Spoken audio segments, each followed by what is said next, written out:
I have to say sorry because I'm a huge fan, but now I'm a journalist. Yeah, all Don't right. worry, okay? It's gonna work out fine.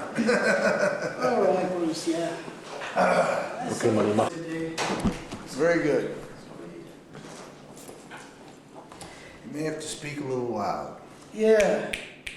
You gotta have some gypsy blood in you if you're going to be a musician. You better like traveling. I think most musicians need to move. The women in my life always brought a sense of permanence, a sense of lasting things, things that would be with you forever. My mother certainly provided a strong sense of rootedness through her own personal consistencies, her own daily ritual of getting up and going to work and coming home, and taking care of the family, day after day after day, year after year after year. And I just miss, now I miss coming in and seeing him at the kitchen table. When I was young, it frightened me or intimidated me.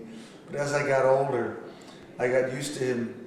If I went to my parents' house, I got used to him still sitting at that kitchen table, doing the same things he'd always done. I'd make my records, I'd bring them over to my parents' house and give them to my mom, and I knew she would play them and play them. I never heard anything about from my dad. Not till the very end of his life when I asked him what his favorite songs were. And he said, oh, the ones about me. Yeah, my pop called me up, asked me to take a fishing trip with him. Now, neither of us had actually fished in our entire life, but my dad had some Ernest Hemingway-esque vision of us going out and catching the big one, man, catching that big marlin. Before you played for the first time in Germany, Pete Townsend told you the Germans are the, what did he say, the worst audience in the world. What has changed since then?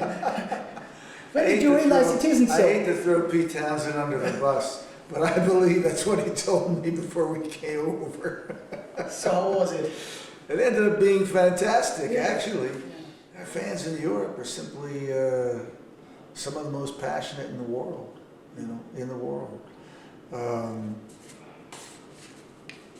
It's just been an immediate connection since 1980 onward. Certainly the show in East Berlin was a major moment for us, but it goes up as one of our greatest shows.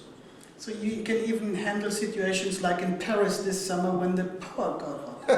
There was no electricity in the house. But you played on? Yeah, that, for some reason, everything shut off except my guitar amp. Why? My guitar amp was the only thing that continued to play.